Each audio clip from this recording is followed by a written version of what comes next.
Bab 2041, siapa yang memiliki nilai ujian lebih baik?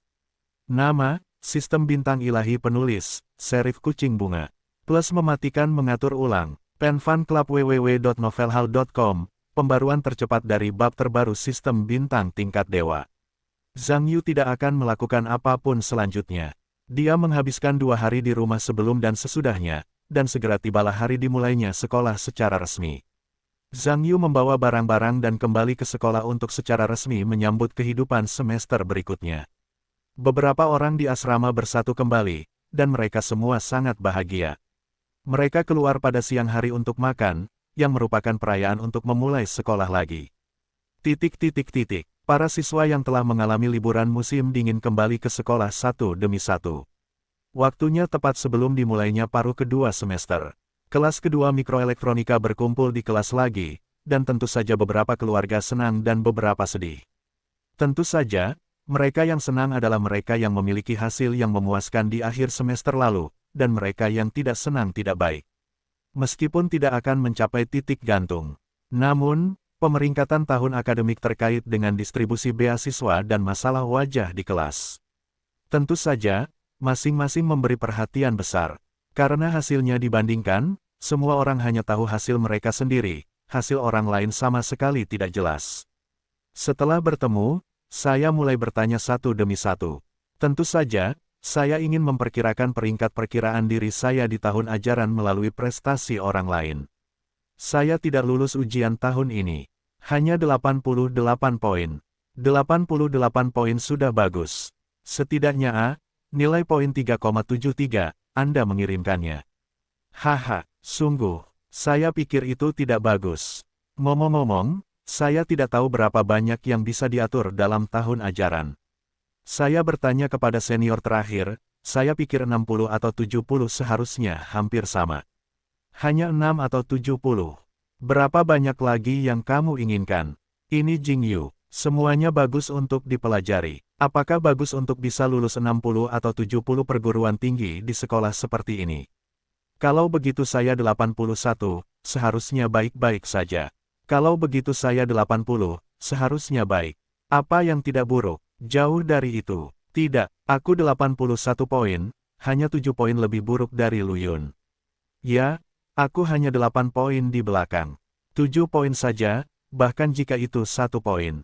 Jadi untuk berbicara, 81 poin, itu akan menjadi hilir di perguruan tinggi. Ketika 80, aku khawatir itu akan menghitung mundur. Tidak bisa melakukannya, hitungan mundur akan segera datang. Kamu pikir, berapa banyak poin yang kamu miliki? Tang Yi, berapa banyak poin yang kamu miliki? 84. Bagaimana dengan Guan Yuhe? 86. Berapa Lu Fei? 89,55. Wow, luar biasa. Ya, 89,55. Hampir 95 untuk menuju 90.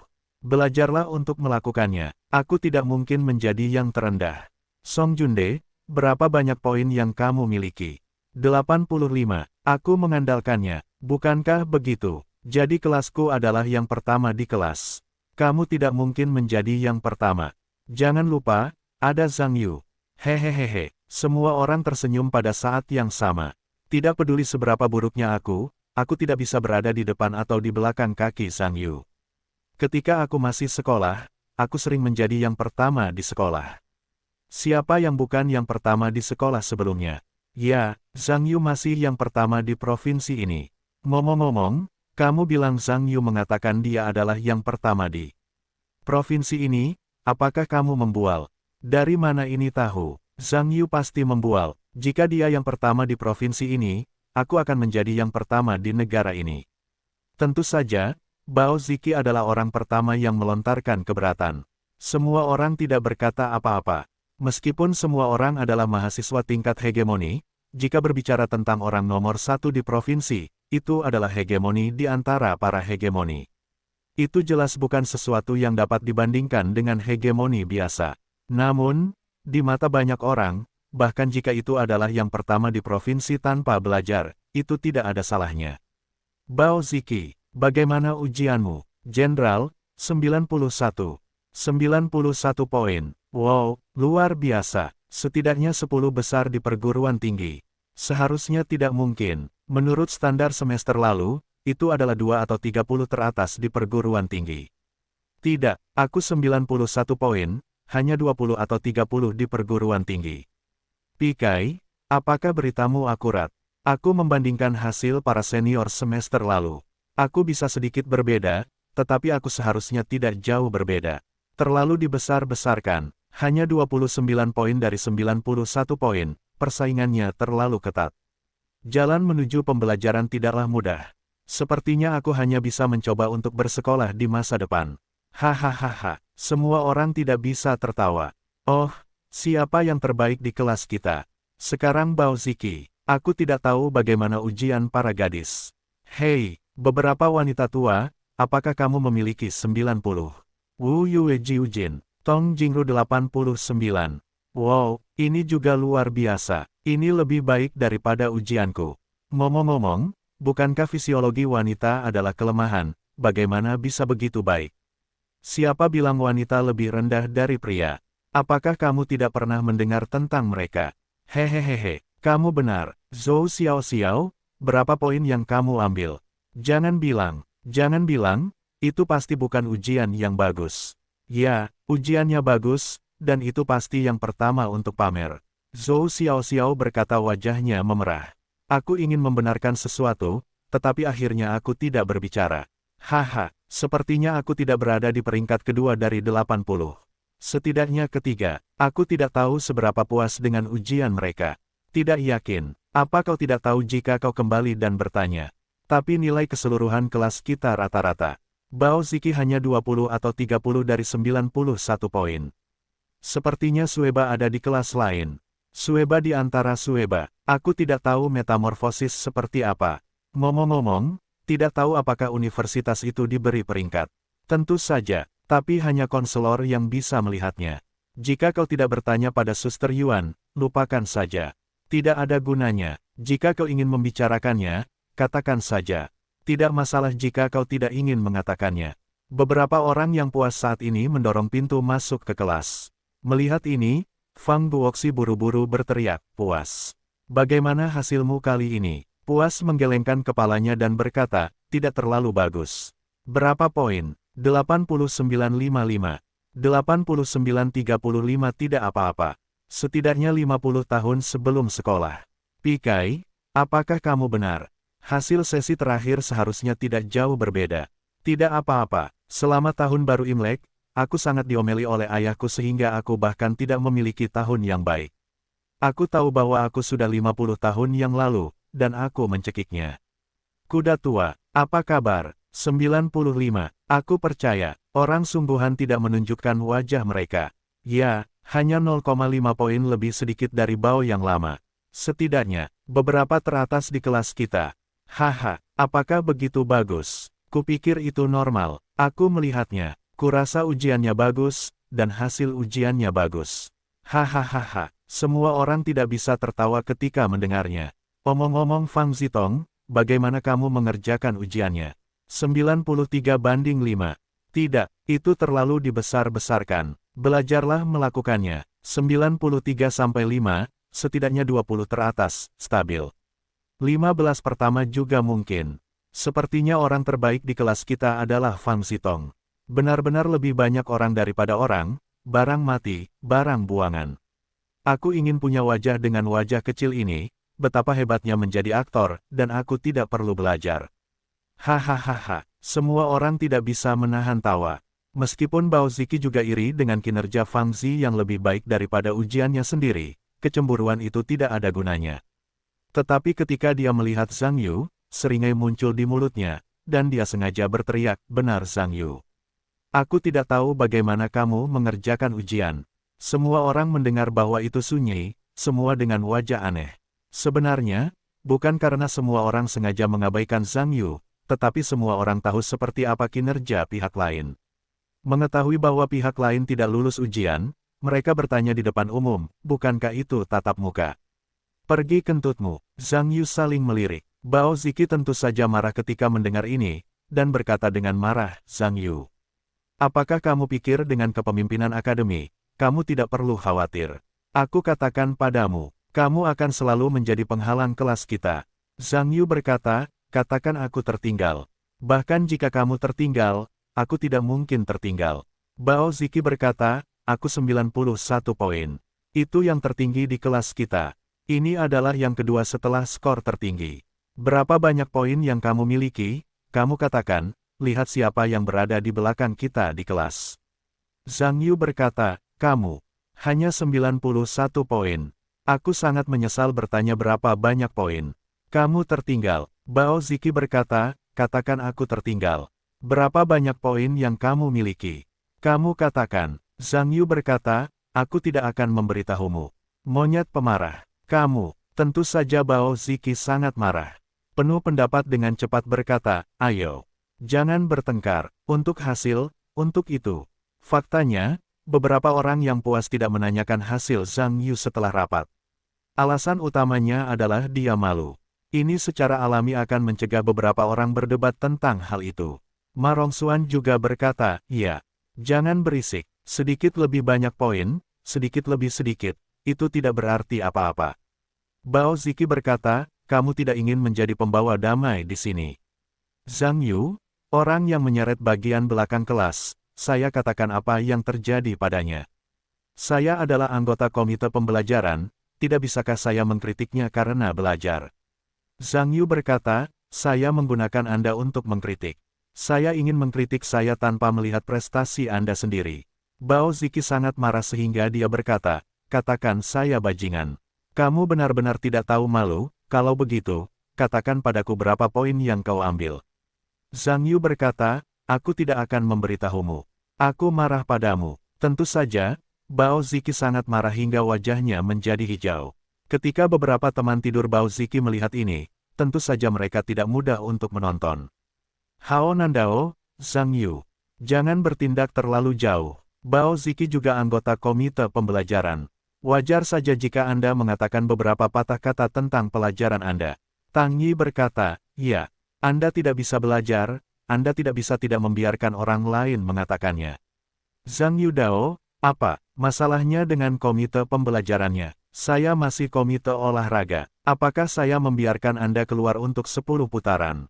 Apakah Anda bersedia? Hao Nandao, jangan terus berbicara tentang komite olahraga. Sudah berapa lama Anda tidak mengikuti pendidikan jasmani? Zhang Yu Dao, bahkan jika saya tidak pergi sehari, saya juga anggota komite olahraga. Apakah Anda punya pendapat? Tunggu sampai Anda menjadi anggota komite olahraga. Anda, baiklah, jangan berisik. Itu semua teman sekelas. Apa yang begitu berisik? Ya, ujian tidak berarti apa-apa. Ujiannya bagus, ujiannya jelek, apa yang bisa kulakukan? Ini yang paling berharga, dan keharmonisan adalah yang paling mahal. Semua orang di kelas melihat beberapa orang mencium bau mesiu, dan mereka secara alami bertindak sebagai pembawa damai. Namun, semua orang tahu saat ini bahwa Zhang Yu, yang meninggalkan studinya, mengatakan bahwa orang tidak mudah diprovokasi, dan dia tidak pernah kehilangan uang. Bao Ziki tidak ada hubungannya untuk memprovokasi dia. Tentu saja, Bao Ziki tidak bisa menelan napas ini, dan berkata, Zhang Yu. Bukankah kamu mengatakan kamu mendapat hasil yang lebih baik dariku?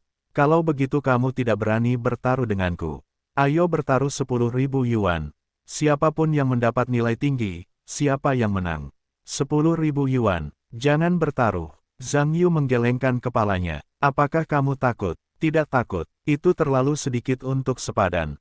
Bagaimana kamu bisa menghabiskan begitu banyak? Lalu kamu berkata, berapa banyak yang ingin kamu pertaruhkan? Setidaknya 100.000 yuan. 100.000. Asli atau palsu? Hanya bercanda. Semua orang di ruangan itu tercengang mendengar ini. Zhang Yu, kamu datang ke sini lebih sedikit. Aku tahu, kamu takut kehilangan, jadi kamu sengaja berkata begitu tinggi, kan?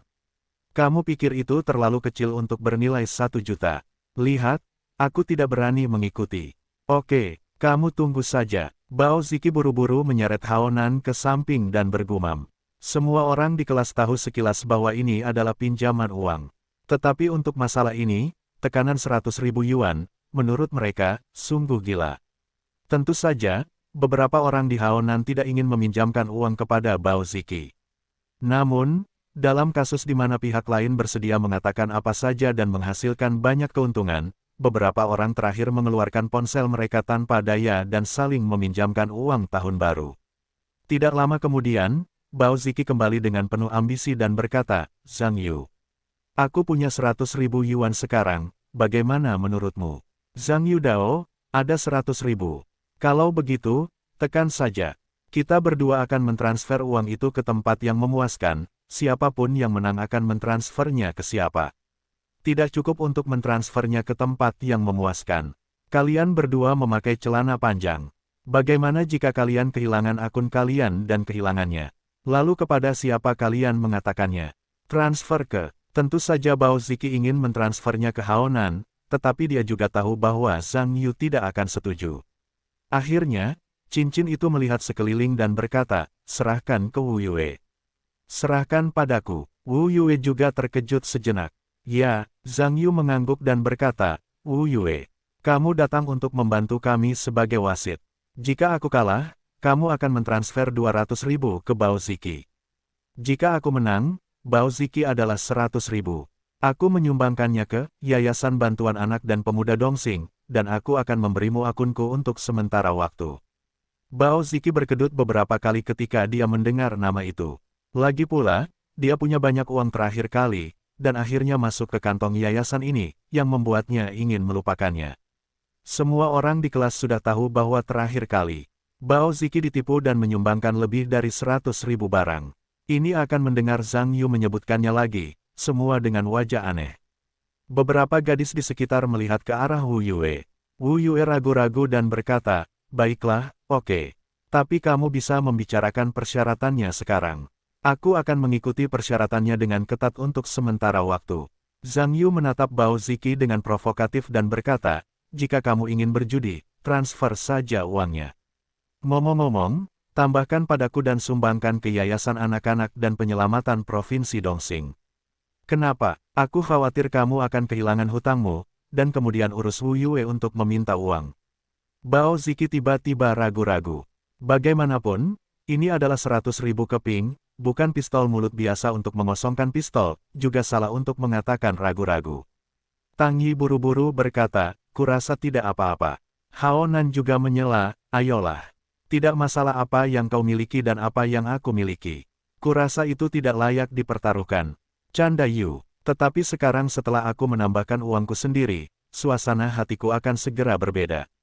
Meskipun beberapa orang merasa bahwa Zhang Yu tidak akan menang, tidak ada yang berani menjamin 100%. Bagaimanapun, Bao Ziki tidak memanfaatkannya sejak Zhang Yu mendapat masalah. Zhang Yu berkata sambil tersenyum, jangan berani-berani. Maafkan kau karena tidak memiliki kepala yang berani. Zhang Yu mengatakan ini, semua orang di kelas segera mengetahui hasilnya. Bao Ziki sangat marah, dan berkata dengan marah, aku akan memberi Wu Yue uang sekarang. Siapapun yang tidak berani menghasilkan uang, siapa cucunya. Setelah itu, dia menyalakan api dan segera mentransfer uang ke Wu Yue. Zhang Yu juga tersenyum, mengeluarkan ponselnya, dan juga mentransfer uang ke Wu Yue. Wu Yue dengan cepat menerima dua uang dalam jumlah besar. Semua orang di kelas melihat bahwa karena masalah ini sudah sampai pada titik ini, mereka hanya bisa menyaksikan kegembiraan. Bao Ziki menghabiskan uang dan berkata, ayo Zhang Yu. Bukankah kamu mengatakan bahwa nilaimu lebih baik dariku? Kami sekarang sedang menaikkan transkrip jaringan kampus untuk menunjukkan kepada semua orang siapa yang memiliki nilai tertinggi. Zhang Yu berkata, apa terburu-buru? Saudari Yuan akan segera datang. Mari kita biarkan Saudari Yuan berbicara. Bao Ziki berkata, Saudari Yuan akan datang. Aku mengerti apa yang kamu katakan. Selanjutnya, Zhang Yu dan Bao Ziki tidak lagi berbicara. Yang lain di kelas juga banyak berdiskusi, lagi pula, sepiring 200.000 terjadi tepat di depanmu. Tidak mungkin untuk berpura-pura tidak terlihat. Apakah Zhang Yu gila, berani bertaruh dengan Bao Ziki? Bukankah ini jelas-jelas memberikan uang kepada orang lain? Ya, tapi kenapa? Tidak tahu, tidak yakin. Tapi keluarga Zhang Yu ini tampaknya kaya. Seharusnya tidak buruk. Ya, kelihatannya biasa saja. Aku tidak menyangka dia adalah generasi kedua yang kaya. Jadi orang ini biasa saja. Sebenarnya, aku harus mengatakan yang ini, kelihatannya bagus, tinggi dan kaya, dan cukup jantan. Ada apa dengan tawa? Apakah kamu melihat orang lain? Cepatlah ketika kamu melihatnya. Hati-hati ketika kamu melewati desa ini, tetapi kamu tidak memiliki toko ini. Jangan bicara omong kosong. Bukankah kelinci pernah mendengar tentang rumput di samping sarang? Hahaha. Haonan dengan khawatir berkata, Lao Bao. Tidak masalah. Tang Yi berkata, ya. Zhang Yu berjanji untuk membandingkan denganmu dengan sangat senang. Tidak akan ada hantu di dalamnya. Bao Ziki berkata, jangan khawatir. Bajingan itu berani membandingkan denganku, dia sudah mati. Dia sengaja memanggilku, mencoba membuatku terlihat jelek di depan teman sekelas. Aku tidak akan menuruti kemauannya. Lihat seluruh kelas. Dia benar-benar idiot. Jangan khawatir. Aku akan membagi setengah dari uang tambahan saat itu. Ada banyak diskusi di antara orang-orang di kelas. Baru setelah Yuan Xiaohua memasuki kelas, dia kembali diam. Setelah memasuki rumah, Yuan Xiaohua berkata, mari kita panggil namanya dulu. Setelah selesai berbicara, klik nama dan daftar. Bakat, waktunya sempit. Biarkan aku merangkum hasil akhir semester lalu. Mendengar ini, Yuan Xiaohua berbicara tentang poin-poin penting, dan semua orang menunjukkan sedikit kegembiraan. Semester lalu, nilai keseluruhan kelas kita rata-rata. Setengah dari teman sekelas tidak lulus 3,5, dan nilai rata-ratanya tidak terlalu memuaskan. Sepertiga teman sekelas lainnya tidak mencapai 3,3, yang menunda nilai keseluruhan kelas. Aku tidak tahu siapa yang tertinggal. Kamu harus tahu siapa dirimu.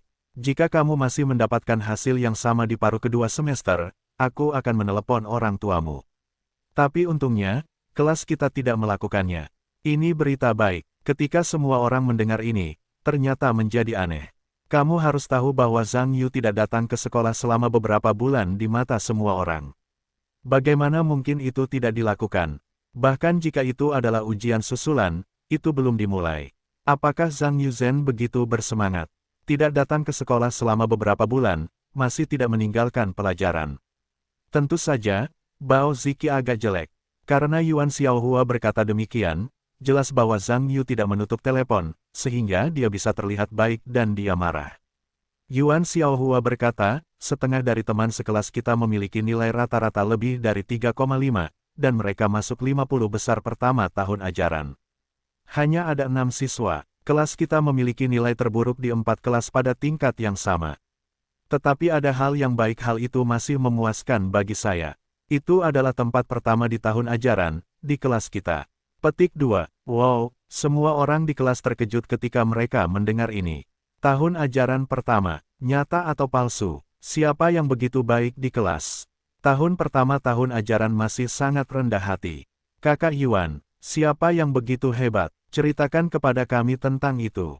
Ya, siapa yang begitu baik, tidak muncul. Hehehe, Yuan Xiaohua tersenyum dan berkata, sejujurnya, saya tidak berharap siswa ini dapat mengambil tahun pertama tahun ajaran. Saya pikir kita memiliki Zhang Yu, yang memiliki nilai rata-rata 4,0. Petik 2. Yuan Xiaohua mengatakan ini, semua penonton dapat dikatakan dapat didengar. Semua orang luar biasa, bukannya Zhang Yu lulus tahun pertama sekolah, lebih baik mengatakan bahwa alien benar-benar akan menyerang bumi. Yuan Xiaohua melihat bahwa semua orang bodoh dan tidak bisa berkata apa-apa. Sebenarnya, ketika dia baru tahu hasil Zhang Yu, situasinya mirip dengan semua orang. Tetapi setelah dia bertanya kepada banyak guru, dia bertekad. Zhang Yu memang yang pertama di tahun ajaran. Dan banyak guru memuji kinerja akademis Zhang Yu, mengatakan bahwa dia adalah seorang jenius langka dalam satu abad. Yuan Xiaohua tidak yakin saat ini. Pihak lain adalah orang yang baik, tidak pernah belajar, selama ujian adalah Daniel teratas. Namun, semua orang bodoh, dan Yuan Xiaohua tidak punya pilihan. Hanya bisa berkata, Zhang Yu, kamu bangun dan bagikan pengalaman belajarmu dengan semua orang. Zhang Yu bangkit dan berkata sambil tersenyum, pengalaman belajarku sangat sederhana. Ringkaslah 8 kata itu. Semua orang tercengang. Sepertinya aku tidak mengerti apa artinya. Kamu tidak mengerti. Zhang Yu tersenyum dan berkata, maksudku, luangkan waktu untuk belajar sebelum ujian, dan berusahalah untuk mengejar mata kuliah yang hilang. Ini rahasiaku. Semua orang mendengar ini dan terdiam. Sejujurnya, Fakta bahwa semua orang tidak dapat mencernanya sekarang, pihak lain adalah yang pertama di tahun ajaran. Aku tidak datang ke kelas selama berbulan-bulan, dan ketika aku kembali beberapa hari sebelum ujian, aku buta sementara untuk sementara waktu, dan aku dapat mengikuti ujian pertama sepanjang tahun ajaran. Itu terlalu mudah untuk dipelajari. Tentu saja, hal yang paling tidak dapat dipercaya tentu saja adalah Bao Ziki. Karena jika dia mengakui prestasi pihak lain, bukankah 100.000 yuan miliknya akan melayang, bagaimana dia bisa menerimanya? Bao Ziki berdiri dan berteriak, "Kakak Yuan, ini tidak mungkin, kamu pasti telah ditipu oleh orang ini. Aku tahu, pasti dia menghabiskan uang untuk menyewa seseorang untuk menyerang sistem sekolah dan merusak prestasi akademisnya." Semua orang mendengar beberapa mata besar dan menyipit. Dapat dikatakan bahwa semua orang kecuali Yuan Xiaohua tahu mengapa dia memiliki reaksi yang begitu besar. Namun, di mata semua orang, pihak lain dapat mengemukakan alasan yang begitu indah, itu sudah cukup untuk menjadi imajinatif. Bagaimanapun, Universitas Jingyu juga merupakan salah satu universitas terbaik di negara ini. Bisakah sistem sekolah komputer diretas dan berhasil merusak kinerja akademis? Untuk pertama kalinya, saya mendengar. Meskipun Yuan Xiaohua tidak tahu mengapa Bao Ziki memiliki reaksi yang begitu besar, dia tetap menjelaskan, "Saya telah berkomunikasi dengan prestasi akademis Zhang Yu. Mereka semua setuju dengan prestasi akademis Zhang Yu. Dan sistem sekolah juga tidak dapat dirusak oleh peretas, karena ini belum pernah terjadi sebelumnya." Petik 2. Bao Ziki tertegun, dan berkata dengan cepat, tetapi dia tidak bisa mendapatkan skor setinggi itu. Ini tidak masuk akal. Zhang Yu tersenyum dan berkata, "Tidak ada yang tidak masuk akal. Kamu tidak bisa melakukannya sendiri, kamu bodoh. Tidak ada orang lain yang bisa melakukannya. Kamu berani mengatakan aku bodoh." Bao Ziki juga marah, berkata dengan marah, "Oke. Karena kamu bilang kamu bisa melakukannya. Lalu aku bertanya padamu, sebelum menggunakan aturan Marcellus untuk menemukan limit, kondisi penggunaan apa yang perlu dinilai? Sederhana saja, pertama-tama, kita harus memeriksa apakah itu memenuhi tipe 0 hingga 0 atau konfigurasi rasio tak terhingga, jika tidak, metode Marcellus akan salah. Jika kondisinya terpenuhi, metode Marcellus dapat digunakan terus-menerus selama berkali-kali hingga limit tercapai. Hukum Marcellus adalah alat yang efektif untuk menemukan limit tertentu, tetapi jika hanya hukum Marcellus yang digunakan, perhitungannya seringkali sangat rumit, sehingga harus dikombinasikan dengan metode lain, seperti batas bukan 0 tepat waktu faktor produk dipisahkan, karena untuk menyederhanakan perhitungan, faktor produk perlu diganti dengan jumlah yang setara, del. Namun, saya biasanya tidak membutuhkan Marcellus, kondisinya terlalu banyak, dan lebih baik menggunakan Eugene. Karena semua yang Marcellus bisa selesaikan, Eugene juga bisa menyelesaikannya. Ketika Marcellus tidak valid, Eugene masih bisa digunakan.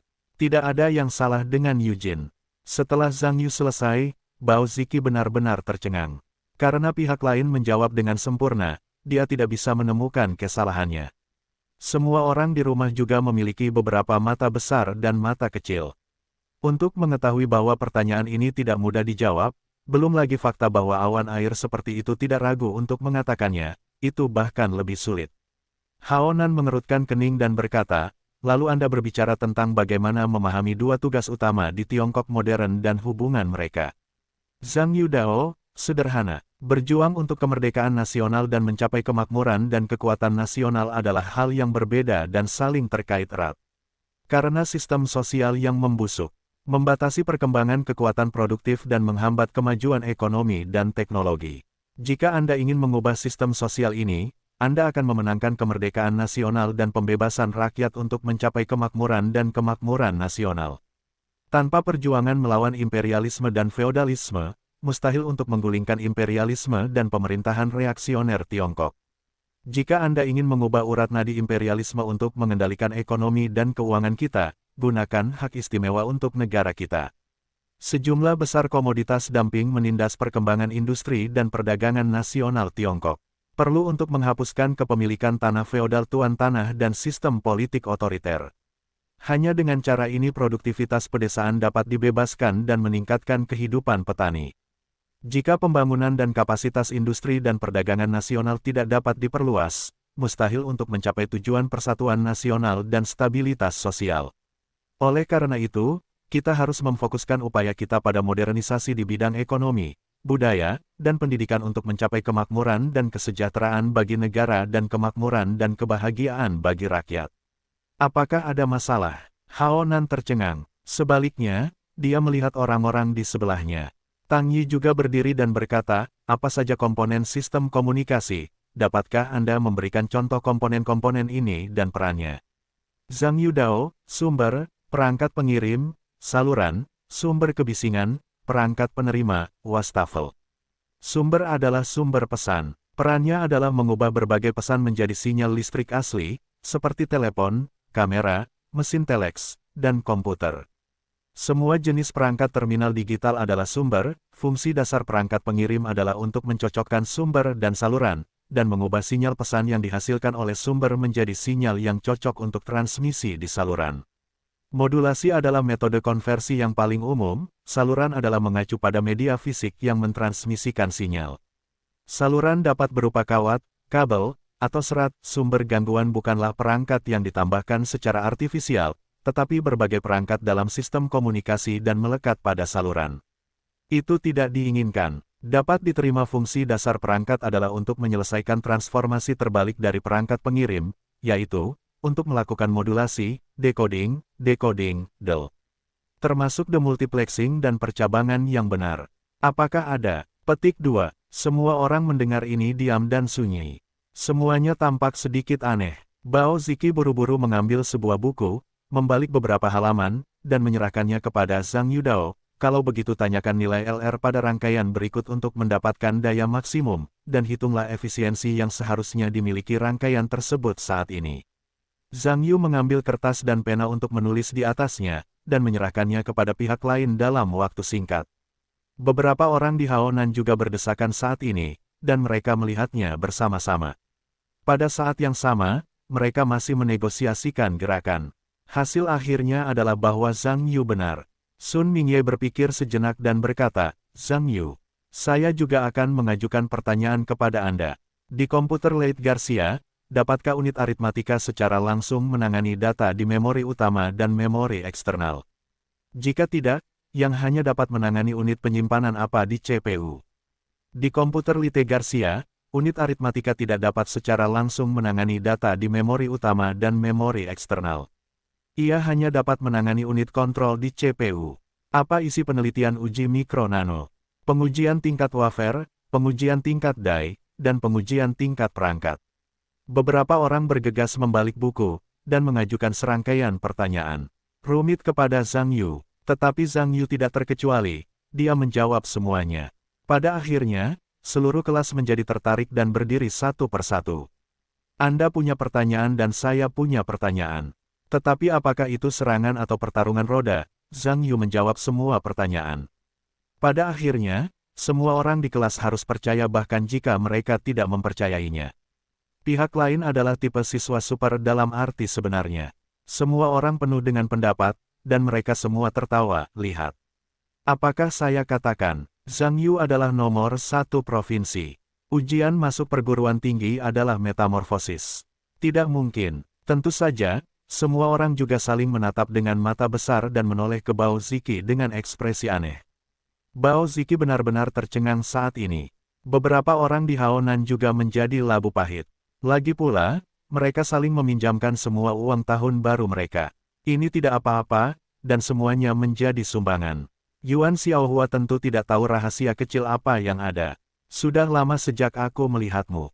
Dao, pertemuan terakhir hari ini akan berakhir di sini. Kelas akan dimulai besok. Aku harap semua siswa, seperti Zhang Yu, akan memenangkan kejeniusan untuk kelas secara kolektif. Puas. Kalian akan diatur setelah beberapa saat, Dewa. Aku kenal saudari Yuan. Yuan Xiaohua mengambil dokumen itu dan keluar. Suasana di kelas masih agak aneh. Sebagian besar orang memandang Bao Ziki dengan ekspresi aneh. Sekarang semua orang di kelas tahu bahwa Zhang Yu bukanlah orang biasa. Bao Ziki selalu menyusahkan pihak lain. Sederhananya, tidak ada perbedaan antara itu dan masalahnya sendiri. Terakhir kali, orang-orang menipu dan menyumbangkan lebih dari 100.000 yuan, tetapi sekarang mereka telah diambil lagi untuk 100.000, bahkan jika mereka adalah jutawan, mereka tidak tahan setiap hari. Wu Yue memandang Zhang Yu dan berkata, Zhang Yu, lihat uang itu, apa yang harus aku lakukan? Zhang Yu Dao, jangan katakan itu. Apa yang harus kulakukan? Aku akan mentransfer 100.000 yuan itu kembali kepadaku, dan aku akan menyumbangkan 100.000 yuan lainnya ke rekening Yayasan Bantuan Anak-anak dan Pemuda Dongxing. Baiklah, Wu Yue mengangguk dan hanya menatap Bao Ziki dengan pandangan simpatik. Hao Nan melihat situasinya, tetapi dia sedang terburu-buru, dan buru-buru menarik Bao Ziki. Bao Ziki juga langsung bereaksi, buru-buru berkata, Wu Yue jangan menyumbang dulu. Setelah itu, bergegas ke Zhang Yu berkata, Zhang Yu, kemarilah, ada sesuatu yang ingin kukatakan. Zhang Yu Dao, ada sesuatu yang ingin kukatakan di sini. Bao Ziki berkata, ada banyak orang di sini, tidak nyaman. Zhang Yu Dao berkata, hal-hal baik tidak membawa orang. Tidak ada hal baik yang membawa orang. Jika kau menginginkan sesuatu, katakan saja kepada orang besar. Jika kau tidak mengatakannya, aku tidak ingin mendengarkan. Bao Ziki ragu-ragu. Lagi pula, di depan begitu banyak orang yang berkata lembut, dia tidak bisa membiarkan wajahnya tertunduk. Beberapa orang di Haonan sedang terburu-buru untuk melihat kasusnya. Lagi pula, banyak uang Bao Ziki adalah uang mereka. Meskipun dikatakan dipinjam, meminjam uang bukanlah hal yang baik. Terlebih lagi, pihak lain sekarang berada pada tingkat ekonomi ini, begitu banyak uang tidak dapat dibayar kembali dalam waktu singkat.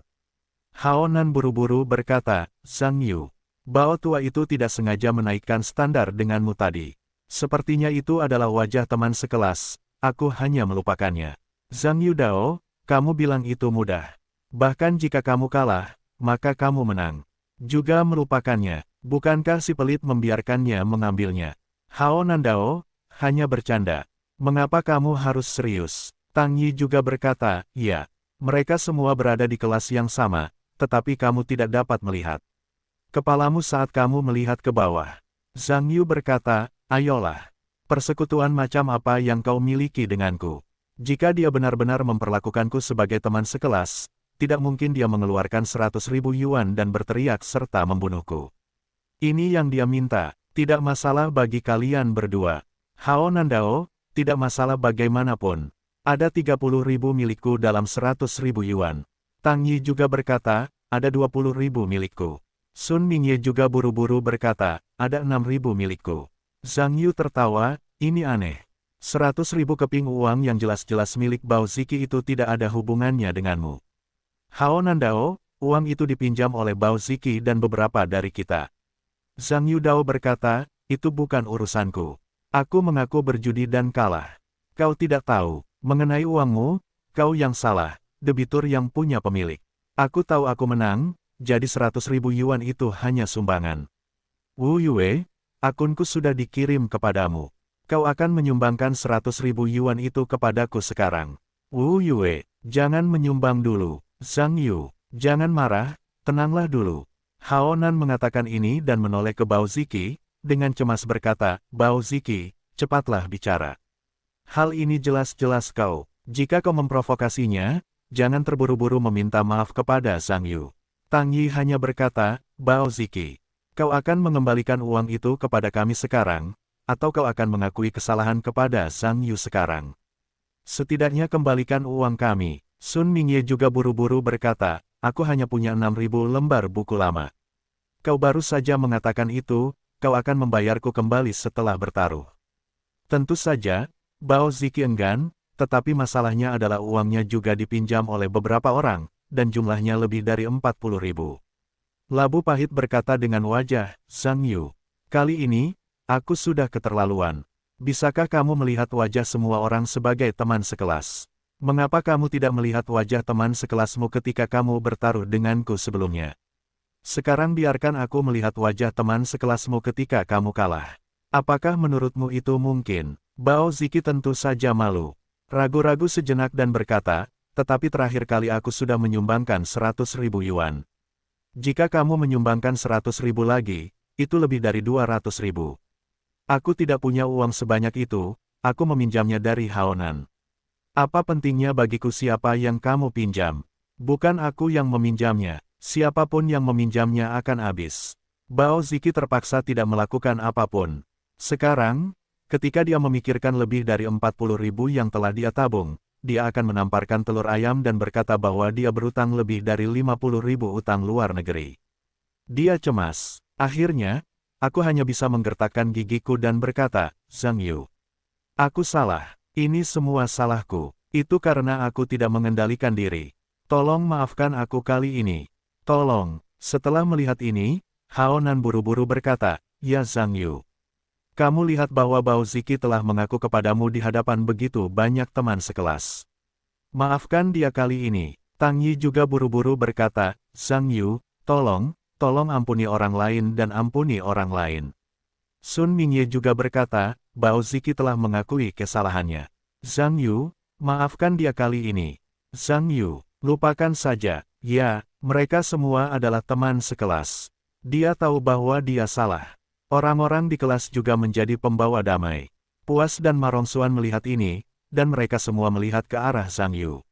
Zhang Yu berpikir sejenak dan berkata, Oke, lihat teman-teman sekelas yang memohon untukmu. Hao Nan merasa lega ketika mendengar ini. Bao Ziki bahkan lebih bahagia. Dia memulihkan lebih dari 40.000. Itu juga merupakan keberuntungan yang luar biasa. Tapi, mendengar Zhang Yu terengah-engah, Bao Ziki merasa canggung. Zhang Yudao berkata, meskipun melihat teman-teman sekelas yang membantumu memohon, aku hampir tidak bisa menyetujuimu. Tapi aku hanya setuju untuk memberikan umpan. Bao Ziki akan menghitung mulai sekarang, tidak peduli apakah kamu berlari atau tidak, dalam waktu 72 jam, tidak apa-apa untuk berjalan. 1 meter dan 1 dolar. Berapa banyak uang yang ingin kamu dapatkan kembali tergantung pada berapa meter yang dapat kamu selesaikan. Semua orang di kelas mendengar bahwa ini semua aneh. Bao Ziki bahkan lebih bodoh. Untuk 1 meter dan 1 yuan, 100.000 yuan adalah 100.000 meter dan 100 kilometer. Bercanda, ini untuk menguras ritme Anda sendiri. Bao Ziki berkata dengan sedikit tidak senang, Zhang Yu. Ini terlalu berlebihan bagi Anda untuk melakukan ini. 100.000 meter, tetapi 100 kilometer, bahkan jika digunakan, itu akan melelahkan. Zhang Yu berkata, kalau begitu aku tidak bisa menyalahkanku. Aku berjanji padamu untuk bersikap sedikit fleksibel, ini sudah menjadi wajah yang baik bagi para siswa. Aku tidak membiarkanmu berlari 100.000 meter itu bagus. Bagaimanapun, kamu hanya punya 72 jam. Waktu satu ketika kamu sampai di sana, kamu dapat mengambilnya kembali sebanyak yang kamu inginkan, dan menyumbangkan semua sisanya. Selain itu, kamu perlu merekam seluruh prosesnya. Harus ada tanda air waktu, karena ketika aku kembali, aku akan memeriksanya. Jika aku menemukanmu curang, maka 10.000 dolar masih harus disumbangkan. Jika kamu setuju, lakukan saja. Jika kamu tidak setuju, aku tidak peduli. Aku akan membiarkan Wu Yue menyumbangkan semua uangnya sekarang. Setelah melihat ini, Hao Nan buru-buru menarik Bao Ziki, sehingga di akhirnya bisa mengatakan bahwa pihak lain hanya bisa setuju dengan menahan hidungnya. Tentu saja, pengalaman 3 hari sejauh 100 km juga dapat dikatakan membuat Bao Ziki tak terlupakan seumur hidup, dan tidak pernah berani menantang Zhang Yu lagi. Setelah sekolah resmi dimulai, hari-hari Zhang Yu kembali tenang. Baru setelah Mao Suetong menelepon, dia mengingatnya. Dengan bantuan Fang Ziyi, Mao Suetong akhirnya menemukan kembali saudara perempuannya, tetapi tampaknya pihak lain telah mengalami beberapa rangsangan kali ini, dan orang itu menjadi sedikit gila, jadi dia kembali ke kampung halamannya untuk berkultivasi. Mendengar ini, Zhang Yu tidak terlalu malu untuk bertanya terlalu banyak, dan dia hanya bisa menghibur 2 kalimat. Sebagai teman biasa, saya bukan peri, dan saya dapat banyak membantu. Namun, Fang Zi juga berutang budi kepada saudara perempuannya, jadi dia ingin mengundang pihak lain untuk makan. Sebenarnya, jika orang kebanyakan mengundang makan malam, Fang Zi tentu tidak akan setuju. Namun masalahnya adalah Zhang Yu mengundang makan malam, dan situasinya berbeda. Setelah mempertimbangkannya, saya setuju. Ini Sabtu pagi, Zhang Yu dan Fang Zi meninggalkan sekolah bersama-sama dan pergi ke hotel yang dipesan. Zhang Yu memilih restoran yang cukup terkenal di Beijing. Bagaimanapun, dia mengundang tamu untuk makan malam, bukan untuk teman sekelas untuk makan malam. Pada siang hari, Fang Zi dan Cui Ying datang ke sini bersama-sama. Cui Ying berkata, Ziyi, Kamu mengatakan bahwa Zhang Yu tidak mengundangku. Aku akan pergi makan malam denganmu, bukankah itu terlalu tiba-tiba? Fang Ziyi berkata, tidak. Aku bilang aku akan membawa teman-teman, dan dia tidak keberatan. Cui Ying berkata, meskipun kata-katanya mengatakan demikian. Tetapi aku khawatir dia tidak berbicara di permukaan, dan aku memiliki pendapat di hatiku. Ada apa, Sui Cui? Apakah kamu biasanya cukup percaya diri? Kau tidak tahu. Sekarang ekonomi sedang dalam situasi yang buruk. Film-film terbaru perusahaan itu tidak menghasilkan uang. Beberapa investor selalu berpikir untuk menjual. Aku tidak ingin mencari jalan keluar. Lalu kau ingin Zhang Yu berinvestasi padamu. Tentu saja, orang itu terkenal dalam sistem budaya, dan dia masih punya uang. Asteris jika dia berinvestasi padaku, bukankah aku punya uang dan jalan? Tapi dia termasuk dalam lingkaran musik dan sastra. Kalian adalah lingkaran film dan televisi, kalian tampaknya tidak saling berdekatan. Jangan takut dengan apapun di dekatmu. Sama saja untuk mendapatkan uang. Dan orang itu memiliki reputasi besar di kalangan sastra. Dia memiliki beberapa IP besar di tangannya dan telah memegangnya sepanjang waktu. Senyumnya penuh kemenangan. David melihatnya disiarkan, itu tidak bagus, ku dengar hak cipta film itu masih di tangannya. Asteris jika aku dapat mendorongnya untuk berinvestasi, aku akan membuat film Xiao Jianghu, menggosok panasnya serial TV, itu tidak bagus. Menjadi kaya dalam sekejap, ini, ide yang bagus. Sebenarnya, aku menonton beberapa serial TV tentang Xiao Jianghu, yang cukup menarik. Aku percaya bahwa membuat film pasti sangat menarik. Kamu juga berpikir itu bagus. Jika aku bisa menangkap master emas besar ini kali ini. Hei! Cui Ying mengatakan ini, dan mengkondisikan menata ulang pakaiannya. Fang Ziyi menatap pihak lain dan tersenyum, kakak Cui, dia mengenakan gaun yang sangat seksi. Itu pasti mudah bagi seorang anak laki-laki. Cui Ying menepuk perut bagian bawahnya dan mendesah, tua. Aku 10 tahun lebih muda. Anak kecil seperti itu hanya sejumput. Fang Ziyi tersenyum dan berkata, siapa bilang Sui Cui sudah tua? Menurutku itu cukup ringan. Cui Ying berkata, aku tidak tahu apakah aku sudah tua atau tidak. Anak-anak semuanya ada di sana. Ngomong-ngomong, jika menyangkut masalah ini, apakah menurutmu aku harus memindahkan gadis yang baik dari perusahaan? Fang Ziyi berkata, tidak baik bertemu untuk pertama kalinya. Dan adik laki-lakiku juga ada di sini. Kurasa tidak apa-apa, lain kali kamu punya kesempatan untuk membuat janji dengannya, aku akan mengatakannya lagi saat waktunya tiba. Kamu benar, untuk pertama kalinya, kamu belum mengetahui karakter pihak lain. Tidak baik bersikap terlalu tiba-tiba. Zhang Yu dan keduanya duduk di ruang pribadi membicarakan sekolah. Sampai pintu didorong terbuka, Fang Ziyi dan Cui Ying masuk.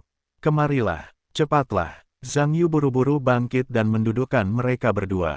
Tentu saja, Cui Ying menemuinya. Dia bertemu di konferensi Persiao TV terakhir kali. Sebelum dia mendengar Fang Ziyi ingin membawa seorang teman, dia benar-benar tidak menyangka itu adalah dia. Meskipun dia memiliki kesan rata-rata tentang Cui Ying ini, melihat wajah Fang Ziyi dan saudara perempuannya, tentu saja tidak mudah untuk mengatakan apapun. Fang Ziyi tersenyum dan berkata, bukankah kita datang terlambat? Kita tidak datang untuk sementara waktu. Zhang Yu membantu Fang Ziyi memindahkan kursinya. Fang Ziyi tidak duduk, tetapi malah memberikan Cui Ying kepada Zhang Yu. Cui Ying mencondongkan tubuhnya dan tersenyum, Tuan Xiao Zhang. Berani mengganggu Anda tidak akan terkejut. Zhang Yu berkata sambil tersenyum, Tongzi juga miliknya sendiri. Tidak ada yang perlu diganggu, duduklah. Setelah duduk, beberapa orang mulai memesan. Tidak masalah apa yang dimakan Zhang Yu. Tentu saja, itu tergantung pada apakah itu Fang Ziyi dan Cui Yingsing. Keduanya juga memesan beberapa. Cui Ying tersenyum dan berkata, Tuan Xiao Zhang. Baru-baru ini, bagian sungai dan danau Xiaojiang Anda sedang populer di TV, tetapi tidak bagus, selamat. Zhang Yu Dao, benarkah? Saya memiliki banyak hal akhir-akhir ini, dan saya tidak punya waktu untuk menonton. Anda benar-benar sibuk. Beberapa orang mengobrol sebentar tanpa tumpangan. Cui Ying Dao, Tuan Zhang.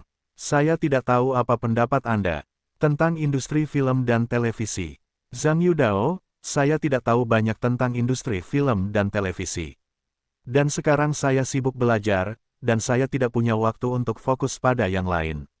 Fang Ziyi berkata, sebenarnya, hiburan Cui yang gemilang telah menghasilkan banyak karya film dan televisi yang bagus. Cui, saya ingat bahwa kenangan 1996 seharusnya menjadi karya perusahaan Anda. Apakah box office mendekati 100 juta? Petik 2, lebih dari 110 juta asterisk. Wow, lebih dari 1 miliar. Haruskah saya menghasilkan banyak? Tidak apa-apa, kuncinya tergantung pada jumlah investasi. Pekerjaan perusahaan kami biasanya merupakan investasi kecil, dan pada dasarnya kami tidak dapat kehilangan uang. Ngomong-ngomong, saya tidak tahu kapan Tuan Xiao Zhang punya waktu untuk duduk di perusahaan kami dan membantu kami. Tidak apa-apa untuk menunjuk dan menunjuk. Apa yang akan saya tunjukkan? Saya orang awam dalam film. Tuan Xiao Zhang sopan. Siapapun yang mengatakan Anda orang awam adalah orang awam. Anda adalah penulis besar yang terkenal di negara ini. Dalam hal penciptaan, Anda mengatakan yang kedua, yang lain berani mengatakan yang pertama. Berapa banyak dari kita yang dapat memeriksa kualitas pekerjaan ini dan melihat bagaimana kualitasnya, jadi saya dapat yakin. Fang Ziyi juga berkata, ya, Zhang Yu. Jika Anda benar-benar bebas suatu hari nanti, bantu lihat. Ngomong-ngomong, saya juga menganggur. Saya akan pergi dengan Zitong. Tentu saja, Zhang Yu mendengar bahwa pihak lain ada di sini untuk menjadi pelobi. Dia tidak mudah untuk mengatakan apapun. Bagaimanapun, pihak lain baru saja membantu dirinya sendiri, jadi dia mengangguk dan setuju. Tentu saja, Cui Ying sangat senang. Kedua belah pihak menambah teman dan bertukar nomor telepon. Asteris makanan pun segera disajikan meskipun Cui Ying memiliki minuman yang enak, karena Zhang Yu dan Fang Zi sama-sama mahasiswa, secara alami terlalu sosial untuk tampil dengan baik. Tetapi jika tidak ada suasana tanpa minum, beberapa orang terakhir hanya minum bir, yang sedikit menarik. Di atas meja, Zhang Yu secara alami bertanya tentang saudari Mao Suetong. Inilah sebabnya dia tahu bahwa pihak lain ditangkap untuk menjual utangnya karena dia berutang riba. Namun, karena intervensi polisi yang tepat waktu, meskipun orang tersebut diselamatkan, tampaknya dia telah mengalami hal yang buruk dan kondisi mentalnya tidak terlalu baik, jadi dia pulang untuk berkultivasi. Tidak peduli orang macam apa yang diselamatkan, Zhang Yu juga berterima kasih kepada Fang Ziyi, yang juga merupakan tujuan makan malamnya. Di meja makan, tuan rumah dan tamu senang, tetapi di akhir pembayaran, Cui Ying telah menyelesaikan akunnya, membuat Zhang Yu terdiam, dan ingin memberikannya kepada pihak lain. Karena Zhang Yu harus bergegas kembali ke sekolah bersama Fang Zi, pada akhirnya memang harus begitu. Fang Zi dan Cui Ying berencana untuk minum saat mereka datang, jadi mereka tidak menyetir, dan mereka pergi saat meninggalkan hotel. Setelah Fang Zitong pergi, dia tersenyum dan berkata, hehehe. Zhang Yu, apa kamu benar-benar hebat? Saudari Cui itu sangat seksi, dia terus mendekatimu, kurasa wajahmu tidak berubah warna. Zhang Yu tersenyum ketika mendengar ini, dan berkata, orang-orang ingin meremas, dan aku tidak ingin melakukannya. Bagaimanapun, aku harus memberikan wajah pada saudarimu. Fang Zitong tersenyum dan berkata, jangan salahkan saudariku. Zhang Yu berkata, itu bagus. Karena kamu mengatakan itu tidak ada hubungannya dengan saudarimu, maka aku akan menelepon saudarimu sekarang dan mengatakan bahwa aku tidak akan pergi ke perusahaan Cui Ying lain kali.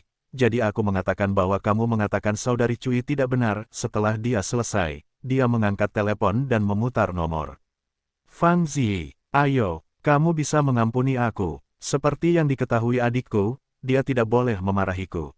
Hehehehe, pada saat ini, ponsel Zhang Yu tiba-tiba berdering. Dia mengangkatnya dan melihatnya, itu sebenarnya panggilan dari Cui Ying. Kemudian dia tersenyum dan berkata, aku melihatnya, siapa bilang siapa yang akan datang. Setelah itu, aku memilih untuk menghubungkan dan tersenyum dan berkata, kakak Cui. Apakah ada yang salah? Itu tidak baik Zhang Yu. Zi diculik. Apa yang kamu bicarakan? Kakak Fang telah diculik. Apa? Fang Zitong mendengar keheranan ini, sepertinya dia tidak memahaminya. Zhang Yu buru-buru membuka handsfree dan berkata, kakak Cui, jangan khawatir. Apa yang terjadi? Cui Ying berkata, tadi aku dan Jiayi menghentikan taksi di pinggir jalan. Tiba-tiba ada mobil van datang, dan beberapa orang menarik Ziyi ke dalam mobil dan melarikan diri. Aku tidak berhenti sama sekali. Apa, kamu di mana? Fang Zitong mendengar bahwa dia terlalu cemas. Tepat di seberang jalan dari hotel. Ayo, keduanya menutup telepon dan bergegas kembali ke arah hotel. Tentu saja, kecepatan Zhang Yu sangat cepat, dan Fang Zitong tertinggal jauh di belakang dalam beberapa saat. Zhang Yu dengan cepat datang ke jalan di seberang hotel dan bergegas menyeberangi lalu lintas. Cui Ying berdiri di seberang jalan dengan oven kokas saat ini. Apa yang terjadi? Zhang Yu berhenti dengan cemas di depan pihak lain. Aku tidak tahu apa yang terjadi. Tiba-tiba beberapa orang datang dan menyeret Ziyi ke dalam mobil dan melarikan diri. Aku ingin menghentikannya, tetapi aku tidak bisa menghentikannya. Ke arah mana kamu berlari? Ke sana. Cui Ying buru-buru menunjuk ke suatu arah. Sudah berapa lama dia berjalan? Aku tidak yakin, seharusnya 5 atau 6 menit. Mobil jenis apa? Sebuah van. Berapa nomor platnya? Aku tidak ingat. Mobil warna apa? Sepertinya abu-abu perak. Mendengar ini, Zhang Yu tiba-tiba menjadi besar kepala, karena mobil-mobil van di jalan hampir semuanya berwarna abu-abu keperakan. Kakak Cui, jangan khawatir, penting untuk memikirkan karakteristik yang jelas dari mobil itu. Karakteristik. Cui Ying berpikir sejenak, dan berkata, aku ingat. Kelihatannya seperti mobil itu, seperti rak bagasi. Pada saat ini, keduanya tiba-tiba mendengar rem mendadak dari belakang, dan keduanya berbalik dengan tergesa-gesa, hanya untuk melihat bahwa Fang Zitong telah ditabrak oleh sebuah mobil dan terlempar keluar. Zitong! Zhang Yu bergegas melewatinya ketika dia terkejut. Fang Zi jatuh ke tanah dan berguling menjauh. Zitong! Apa kabar? Zhang Yu bergegas membantu Fang Zitong. Kakak, Zhang Yu, aku harus menyelamatkan adikku. Selamatkan. Fang Zitong menggumamkan beberapa kata, darah dari mengalir di kepala, orang itu pingsan. Meskipun Zhang Yu memiliki keterampilan medis di tubuhnya, tidak ada cara yang baik untuk menghadapi situasi ini. Karena takut gegar otak atau cedera internal, ia menyuntikkan energi nyata ke pihak lain, memegang hati pihak lain dan berjuang untuk waktu penyelamatan. Pengemudi mobil juga berlari saat ini dan tergagap, ini bukan salahku. Dia sendiri yang menabraknya, masih tercengang. Lawan 120.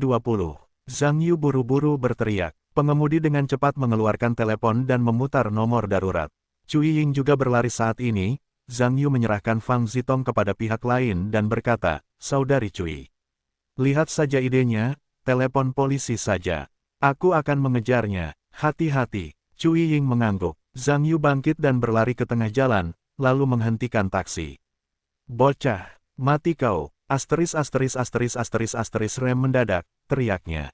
Tanpa menghiraukan hal-hal itu, Zhang Yu berlari dan menarik pintu mobil, dan menarik keluar seorang pria yang duduk di kopilot. Segera melemparkan beberapa lembar uang $100 padanya dan masuk ke dalam mobil. Pria itu ingin memarahi ibunya, tetapi ketika dia melihat uang itu, dia mengerti, menggumamkan beberapa patah kata, dan akhirnya tidak mengatakan apa-apa. Pengemudi itu tidak menunggu untuk berbicara saat melihatnya. Zhang Yu telah mengambil satu balok, dan meninggalkannya di jembatan, sambil berkata, satu balok. Bantu aku mengejar mobil. Melihat pengemudi kian tidak mengatakan apa-apa, dia menyalakan mobil dan melaju maju dengan cepat. Saat ini, sudah siang untuk berangkat kerja, ada banyak mobil di jalan. Zhang Yu mengeluarkan asteris-asterisnya dan melihat sekeliling. Dia harus mengatakan bahwa ada begitu banyak mobil di jalan. Meskipun tidak banyak mobil van di lalu lintas, hanya ada 3 dengan rak bagasi di arah yang berbeda. Zhang Yu tidak punya pilihan selain mencoba satu persatu dan buru-buru berkata, belok kiri. Ini jalan lurus dan kamu tidak bisa belok kiri. Zhang Yu mengeluarkan 3 balok lagi dan melemparkannya ke jembatan. Jalan, semua pelanggaran, aku akan memberimu denda 10 kali lipat. Belok kiri. Melihat uang itu, pengemudi itu akhirnya menggertakkan giginya, dan tiba-tiba berbelok ke kiri. Cepat, atas desakan Zhang Yu, pengemudi itu menekan gas ke bawah. Dalam arus lalu lintas, dia menyalip mobil dan dengan cepat mengejar van dengan rak bagasi di sebelah kiri. Asteris mempercepat melewati van dan akhirnya berhenti di depan. Pengemudi van itu mengerem tiba-tiba, tentu saja, sambil berteriak ke jendela. Zhang Yu keluar dari mobil dan bergegas, membuka pintu van, dan melihat sekeliling. Apa yang kau lakukan? Kau benar-benar gila. Pengemudi van itu berbalik dan memarahi. Melihat Fang Ziyi tidak ada di dalam mobil, Zhang Yu melemparkan beberapa ratus keping ke van itu, masuk ke taksi, dan berbalik. Taksi itu melaju kencang lagi sampai akhir, mengejar van itu ke arah lain. Pengemudi taksi itu tidak peduli dengan hal lain saat ini. Dia pasti memiliki keberanian di bawah hadiah itu, dan dia berlari melewati lampu merah. 10 menit kemudian, taksi itu mengejar van lain dan menghentikan pihak lain. Zhang Yu membuka pintu pihak lain lagi, dan masih tidak menemukan Fang Ziyi. 2 mobil tidak ditemukan berturut-turut, dan dia sudah terburu-buru. Kepalanya hanya bisa menoleh lagi untuk mengejar mobil ketiga. 20 menit kemudian, dia akhirnya menyusul van ketiga, tetapi membuka pintu dan Fang Ziyi masih belum ada di dalam mobil. Zhang Yu tercengang kali ini, apa yang bisa kulakukan? Zhang Yu buru-buru mengingat gambar yang pernah dilihatnya sebelumnya, dan ingin menggunakan keterampilannya yang tak terlupakan untuk mencari tahu apakah ada ikan yang luput dari jaring muncul. Apakah pihak lain sudah lolos dari pandangannya? Pada saat ini, Cui Ying memanggil lagi. Zhang Yu, aku mau ikut. Van itu ada cat di bagian belakangnya. Seharusnya bukan cat aslinya, itu terlihat jelas. Buat cat. Zhang Yu mendengar ini dan buru-buru menyapu gambar sebelumnya lagi di kepalanya, dan kemudian mengunci kendaraan target. Brengsek, itu bukan van, itu kendaraan komersial. Berbalik, Zhang Yu marah saat ini. Anda tahu bahwa mobil itu tidak jauh dari van yang dia hentikan untuk pertama kalinya. Sekarang sudah kembali, dan pihak lain telah berjalan selama setengah jam. Ketika taksi datang ke tempat van itu berhenti sebelumnya, tidak ada bayangan bisnis. Zhang Yu tidak punya pilihan selain terus mengejar ke depan. Tetapi dengan munculnya banyak persimpangan, dia juga agak sombong dan tidak tahu kemana dia akan pergi. Fang Ziyi diikat seperti pangsit saat ini, dan terlempar ke kursi belakang mobil, dengan ekspresi panik. Seorang kepala pesek, kecil di dalam mobil memandang Ziyi dan tersenyum, kakak. Gadis ini terlihat sangat cantik. Seorang pria parubaya berjanggut berkata, itu sudah pasti. Bisakah bos terlihat bagus pada seseorang, tidak bisakah terlihat bagus? Xiao Pingtou berkata, kakak. Setelah kembali, bos menjadi sangat kecanduan, bisakah kamu membuat kami juga menikmatinya? Luo Bei tertawa, semuanya menyenangkan untuk bersenang-senang. Kata bos, dia memainkannya selama 2 hari, dia memberikannya kepada kami, dan ketika kami sudah cukup, dia menariknya ke Asia Tenggara dan menjualnya di sana sebagai pelacur. Ketika uangnya tiba, berikan kepada kami. Hahaha, hebat, aku belum pernah bermain dengan cewek seperti itu. Kudengar cewek ini adalah pengacara, kan? Hei, setelah kita kembali, kita akan keluar dengan wanita-wanita cantik dan legal serta 5 terdakwa. Pasti menyenangkan, hahaha. Pria di dalam mobil mendengar semua ini sambil tersenyum. Fang Ziyi bukanlah orang bodoh, meskipun dia tidak tahu siapa orang-orang ini yang dikirim untuk menangkap dirinya sendiri. Namun kesalahpahaman itu pasti. Meskipun Cui Ying seharusnya sudah menelepon polisi saat ini, masalahnya adalah dia tidak tahu dari siapa orang-orang ini dikirim, dan Cui Ying bahkan lebih kecil kemungkinannya untuk mengetahuinya. Jadi dengan kata lain, polisi tidak dapat mengetahui siapa orang-orang ini, jadi kemana mereka pergi untuk menemukan dirinya sendiri. Dan dengarkan maksud orang-orang ini. Setelah kembali, Anda pasti beritikat buruk dengan niat Anda. Ini bisa dikatakan yang paling membuatnya takut. Selama bertahun-tahun, dia selalu mempertahankan dirinya sendiri, bahkan ketika dia masih kuliah, pacarnya adalah yang paling. Begitu Fang Ziyi memikirkannya, dia mungkin diberikan pria yang sepele seperti itu apa yang dia inginkan, dan dia merasakan ketakutan yang sangat besar. Apakah dia ingin melindungi dirinya sendiri seperti gadis-gadis suci di TV, hanya dengan menggigit lidahnya dan bunuh diri? Tetapi masalahnya sekarang adalah bahwa bahkan jika dia ingin menggigit lidahnya dan bunuh diri, dia tidak dapat melakukannya, karena sarung tangan dimasukkan ke dalam mulutnya dan dia tidak dapat menyentuh lidahnya sama sekali. Ada banyak mobil di jalan. Putra keempat, cepatlah mengemudi. Aku tidak sabar. Xiao Pingtou menyeringai buruk. Pria keempat, jangan urus dia. Masih banyak waktu. Hati-hati dengan kamera di persimpangan. Setelah turun dari jembatan, ambil jalan tanah di sebelah jalan raya berkecepatan tinggi. Tidak ada kamera di sana. Ganti plat nomor lain di sana. Fang Ziyi sangat ketakutan ketika dia melihat janggutnya begitu tenang. Karena pihak lain begitu tenang, akan lebih sulit bagi polisi untuk menemukannya, dan konsekuensinya mungkin timbul, tidak perlu dikatakan lagi. Hanya beberapa menit dari mobil bisnis, sebuah taksi datang dengan cepat. Lihat, itu bisnis abu-abu. Zhang Yu juga tampak bersemangat. Di mana itu? Sopir taksi itu mendongak dengan tergesa-gesa. Zhang Yu berkata, masih jauh. Cepat, bagus. Sopir taksi itu dengan tergesa-gesa menginjak pedal gas. Zhang Yu akan jauh lebih mudah. Untungnya, kakak laki-laki sopir taksi itu menyela kalimat pada saat yang kritis. Ada sungai di depan arah ini, jembatan yang melintasi sungai sedang dalam perbaikan dan hanya dapat dilewati dari sisi lain dan dari jembatan lainnya. Untuk berkeliling, ini secara langsung menyingkirkan beberapa jalan lainnya, hanya menyisakan satu arah. Taksi itu mengejar untuk waktu yang lama, dan akhirnya melihat kendaraan komersial dengan bercak cat di belakang, yang membuat Zhang Yu lega. Karena mobil komersial itu tidak melaju kencang, taksi itu dengan cepat mengejar. Saat taksi mendekat, kendaraan komersial itu tiba-tiba berpindah jalur dan melaju ke samping. Sopir taksi itu buru-buru berpindah jalur ketika dia melihat ini. Kendaraan komersial itu berpindah jalur lagi, dan sopir taksi itu mengikutinya dengan patuh. Si jenggot berkata dengan sedikit tidak senang. Keempat, apa yang kamu lakukan? Menggantung. Sopir itu berkata, kakak, ada taksi, sepertinya mengikuti kita. Apa? Melihat ini, orang-orang di dalam mobil itu menoleh dan melihat ke samping. Tidak jauh dari bagian belakang mobil, mereka menggantung taksi. Percepat, lihat apakah itu bersama kita. Luo Jenggot berkata dengan dingin. Sopir itu buru-buru menginjak gas dan mobil itu melaju cepat ke depan. Melihat ini, sopir taksi itu buru-buru menambah gas untuk mengikuti. Kedua mobil itu terus bergerak di tengah kemacetan, dan Anda mengejar saya. Performa kendaraan komersial jelas tidak sebaik taksi. Selain itu, ada kesenjangan dalam level pengemudi. Taksi itu dengan cepat mengejar, dan kedua mobil itu sudah sejajar. Beberapa orang dengan janggut berjanggut, kali ini sudah dapat melihat dengan jelas pengemudi taksi dan kopilot Zhang Yu yang duduk. Karena Zhang Yu sedang menatap taksi itu, beberapa orang mengerti bahwa pihak lain sedang mendatangi mereka. Mobil itu sangat dekat saat ini. Zhang Yu sudah mengetahui situasi di dalam mobil melalui kemampuan kesadarannya. Melihat Fang Zi masih sangat aman, dia segera menenangkan pikirannya, Tuan. Silakan hentikan mobilnya. Sopir taksi itu sibuk, tidak.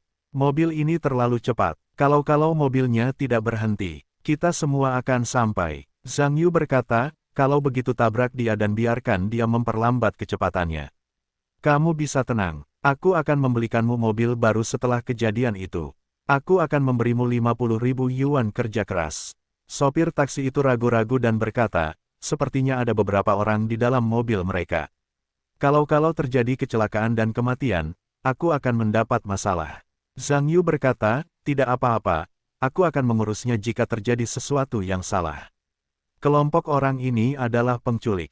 Temanku ada di dalam mobil.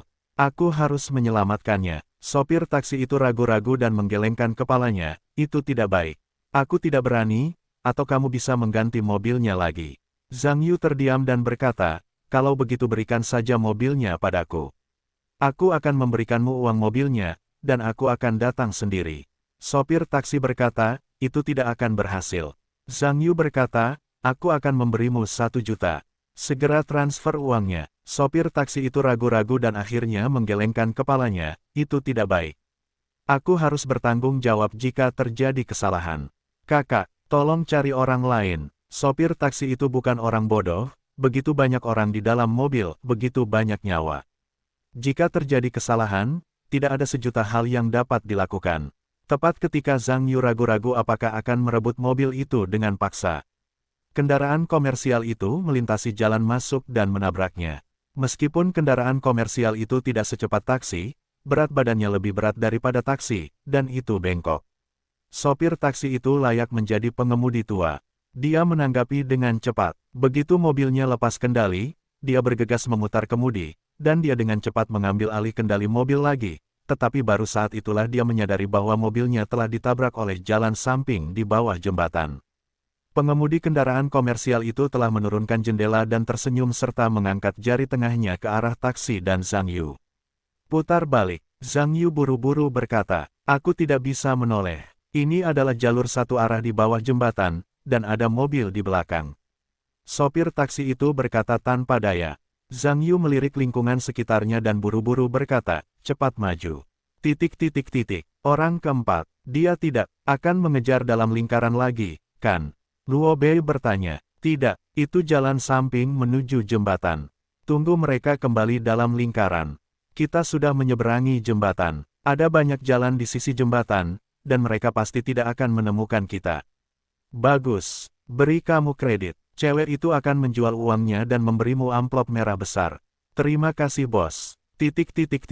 Taksi itu melaju kencang di bawah jembatan dan segera sampai di dermaga di bawah jembatan dan berhenti. Polisi lalu lintas di bawah jembatan yang bertanggung jawab atas arus lalu lintas di persimpangan itu juga geram. Lagi pula, dia menerobos lampu merah dan berhenti di tengah jalan dengan sangat terang-terangan sehingga baru pertama kali melihatnya. Zhang Yu sudah turun dari taksi saat ini dan bergegas menuju dermaga jembatan beton. Hei, apa yang kamu lakukan? Polisi lalu lintas itu buru-buru berteriak. Tanpa menghiraukan itu, Zhang Yu berlari ke posisi dermaga jembatan, meraih pipa drainase di alur kolom jembatan, dan memanjat. Polisi lalu lintas melihat bahwa itu mengerikan dan dia tidak bisa menjaga taksi itu. Dia bergegas ke pipa dan berteriak, kamu gila. Turun. Banyak pengemudi di persimpangan melihat pemandangan ini, menghentikan mobil mereka dan melihat ke atas. Hei, lihat anak itu, memanjat saluran pembuangan dermaga jembatan. Bisakah benda itu merangkak? Ya, jangan jatuh. Cepat dan rekam. Seperti seekor monyet, Zhang Yu tercengang oleh semua orang, dan benar-benar memanjat sepanjang saluran pembuangan. Setelah berada di jembatan, Zhang Yu melihat ke samping. Pada saat ini, kendaraan komersial itu melaju kencang. Zhang Yu berjalan ke tengah jalan dan berhenti di depan kendaraan komersial itu. Saudaraku, lihat itu anak di dalam taksi. Sopir itu berkata dengan cepat. Apa? Beberapa orang berjanggut mendengar ini dan berkumpul di depan mobil. Karena Zhang Yu duduk di kopilot taksi, dia secara alami mengenalinya dengan janggut. Bagaimana anak ini bisa bangun? Xiaoping berkata dengan cepat. Tabrak dia, aku tidak percaya dia berani bersembunyi. Luo Beard berkata dengan dingin. Sopir itu menginjak pedal gas dan mobil itu melaju ke arah Zhang Yu. Zhang Yu berdiri tak bergerak, menyaksikan mobil itu melaju ke arahnya. Orang-orang di dalam mobil itu tentu saja tidak percaya bahwa Zhang Yu akan mati, tetapi mobil itu akan melaju ke pihak lain, dan pihak lain itu tetap diam. Sialan, bunuh aku sampai mati. Luo Beard menggeram, mesin menderu menuju cahaya senja ini. Tentu saja, Fang Zi tidak tahu apa yang terjadi. Namun, dia peka saat mengetahui bahwa seseorang pasti datang untuk menyelamatkan dirinya.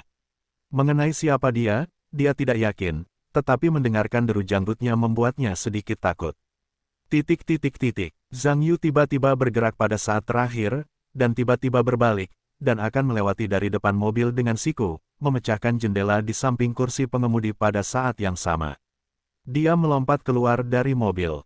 Kaca jendela mobil pecah, dan putra keempat pengemudi itu tentu saja terkejut, dan mendapati bahwa pihak lain memegang kaca jendela dan secara refleks mengondisikan untuk bermain, mencoba menjatuhkan pihak lain. Namun, tangan Zhang Yu seperti tang. Alih-alih terlempar, ia meraih jendela mobil dan mencengkeram pakaian pengemudi, menariknya dengan kuat. Bagaimana mungkin pengemudi itu memiliki terlalu banyak kekuatan, dan tiba-tiba tubuhnya terseret untuk menurunkan berat badannya, dan mobil itu tiba-tiba berguncang. Kakak, cepat selamatkan aku. Pengemudi Zhao Si buru-buru berteriak. Mata pria berjanggut itu tajam, dan ia dengan cepat mengeluarkan belati dan membuka jendela samping untuk menusuk tubuh Zhang Yu. Tentu saja, Zhang Yu tidak dapat terus menarik pengemudi itu lagi, dan ia dengan cepat melepaskannya, dan pria itu meluncur turun dari sisi mobil ke jendela belakang, menghindari belati pria berjanggut itu. Melihat ini, pria berjanggut itu buru-buru beralih ke jendela terakhir, membuka jendela dan berencana untuk terus menusuk Zhang Yu. Zhang Yu mengubah posisinya lagi, menekuk celah pintu belakang dengan tangannya. Karena tidak ada jendela di pintu belakang, tentu saja aku tidak bisa menangkap Zhang Yu. Putra keempat menjatuhkannya, seru Luo Bei. Pengemudi itu buru-buru berbelok, dan mobil mulai bergoyang. Meskipun Zhang Yu terguncang tanpa henti, jari-jarinya seperti paku, dan dia tidak melonggarkan pintu. Pada saat ini, Xiao Pingtou mengeluarkan kunci Inggris dari kotak peralatan, bergegas menuju mobil, dan menghancurkannya ke arah jendela belakang. Jenggot itu juga meremas wajah dengan keras, berencana untuk menunggu pihak lain memecahkan jendela mobil dan memberikan 2 pisau kepada bocah di belakang itu. Tetapi tepat setelah Xiao Pingtou memecahkan jendela belakang, Zhang Yu, seperti monyet, naik ke rak bagasi kap lagi. Jenggot berjanggut itu marah saat ini, tetapi tidak ada cara lain selain membiarkan pengemudi terus mengibaskan dan mencoba melempar Zhang Yu. Namun, tidak peduli seberapa gemetar pengemudi, saya tidak dapat melihat Zhang Yu jatuh, dan beberapa orang terakhir tertangkap, dan saya tidak tahu di mana Zhang Yu memanjat. Tepat ketika janggut itu bermaksud untuk mencondongkan tubuh keluar jendela mobil untuk melihat apa yang sedang terjadi. Kaca depan tiba-tiba pecah, dan seorang pria masuk ke kompartemen dari pecahan kaca di depan mobil. Fang Zi baru melihat saat ini bahwa Zhang Yu yang datang untuk menyelamatkannya. Jika dia tidak melihatnya dengan matanya sendiri, dia sama sekali tidak percaya semua yang dilihatnya, dan sungguh luar biasa bahwa pihak lain bisa datang ke sini. Beberapa orang di dalam mobil juga tercengang. Jenggot itu tercengang, kemudian warna yang ganas melintas di wajahnya, dengan marah berkata, "Nak, kamu mencari kematian." Beberapa orang lainnya juga bergegas ke Zhang Yu dengan tatapan buruk. Area sempit di dalam mobil memengaruhi pergerakan Zhang Yu, tetapi beberapa orang tidak dapat mengerumuni. Orang pertama mengulurkan tangan dan mencengkeram Zhang Yu. Dia mengangkat tangannya dan meninjunya di tengah, menghadap pintu di tengah. Xiao Pingtou juga bergegas membawanya, mengangkat kunci Inggris dan menghancurkannya. Zhang Yu mengangkat tangannya, mencengkeram pergelangan tangan lawan, berbalik dengan keras, dan mendorong ke depan. Jenggot itu bergegas naik dengan belati, dan dia tidak menyangka Xiao Ping akan didorong kembali. Pisau di tangannya benar-benar menggores tulang rusuk Xiao Ping. Xiao Ping menjerit di rambutnya dan jatuh ke tanah dengan tulang rusuknya tertutup. Wajah Luo Bei pucat, dan kemudian kilatan keganasan melintas, bergegas menuju Zhang Yu dengan belati. Zhang Yu menembakkan bilah putih itu dengan tangan kosong dan mengenai belati lawan. Pada saat yang sama, dia memukul siku dan memukul dagu dengan janggutnya di tengah. Zhang Yu memecahkan 3 orang dan berbalik ke arah pengemudi. Pengemudi itu telah melihat beberapa kaki tangan dan diselesaikan oleh 3, 5, dan 2 divisi pihak lain. Ini akan membuka sabuk pengaman. Ketika Zhang Yu berbalik, dia menarik pintu mobil dan melompat turun. Tanpa pengemudi, mobil itu langsung kehilangan kendali dan melaju kencang menuju pagar pembatas jembatan. Zhang Yu buru-buru meraih kemudi, dan saat mobil hendak menabrak pagar pembatas jembatan, dia buru-buru menyesuaikan tubuhnya, dan akhirnya tubuhnya menghantam pagar pembatas dengan keras, hampir jatuh. Tetapi ketika Zhang Yu menyesap, dia tiba-tiba merasakan sesuatu dan buru-buru berbalik. Aku melihat kepala datar berlumuran darah. Aku tidak tahu kapan aku telah memanjat. Aku meletakkan belati di leher Fang Zi dan berteriak, "Nak, jangan datang, atau aku akan membunuhnya sekarang."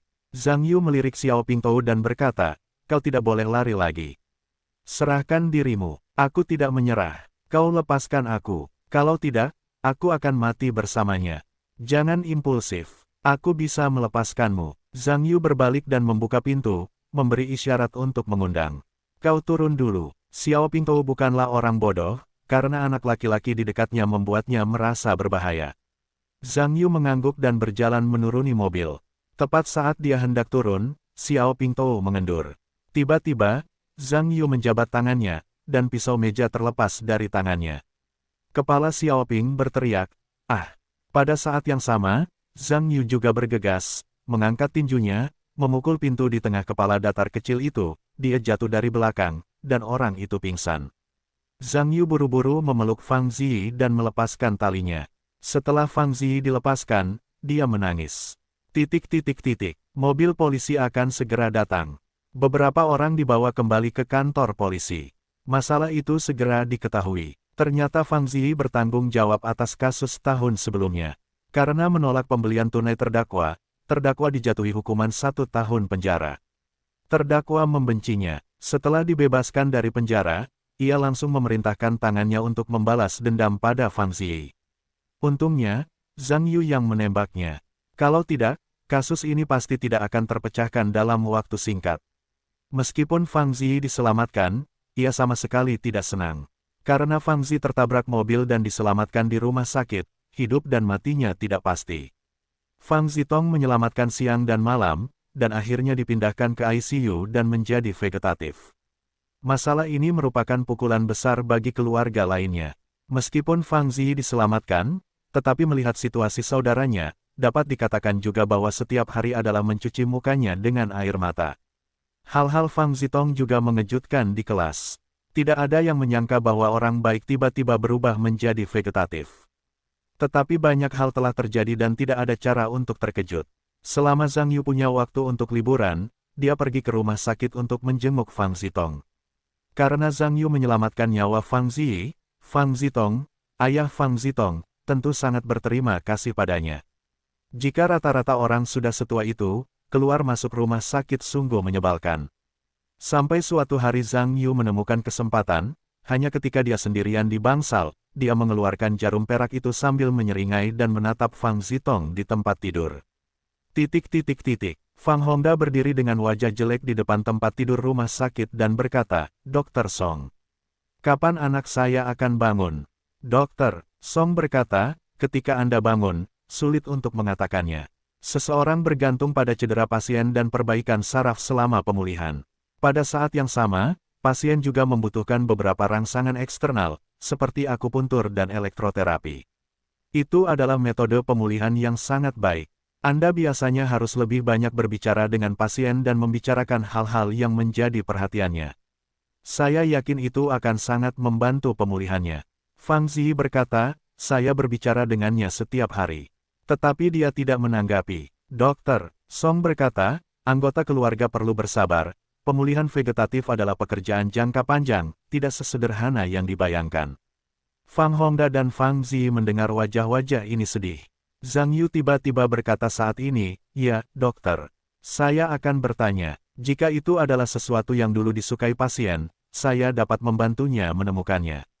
"Apakah itu akan membantu pemulihannya sampai batas tertentu?" Dokter Song berkata, "Ini sulit dikatakan, tetapi jika itu tidak menyakiti tubuh, Anda dapat mencobanya." Zhang Yu mengangguk dan tidak berkata apa-apa lagi. Setelah dokter pergi, Zhang Yu menatap Fang Hongda dan berkata, "Paman Fang, aku tidak tahu apakah Zitong punya preferensi sebelumnya?" Fang Hongda berkata, "Dia juga tidak punya preferensi, sama seperti, berbicara tentang ini, ragu-ragu, apa yang kamu suka?" Zhang Yu buru-buru bertanya, melihat rasa malu ayahnya. Fang Ziyi berkata, "Berisik, aku dulu suka bermain tim.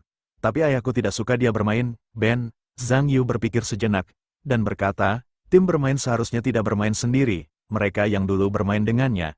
Bisakah kita masih menemukannya sekarang, ini?" Fang Ziyi berpikir sejenak dan berkata, "Aku juga tidak kenal orang-orang itu. Tapi aku tidak tahu apakah ada kontak di antara mereka dan mungkin mereka harus memiliki nomor di ponselnya. Bagaimana dengan ponselnya?"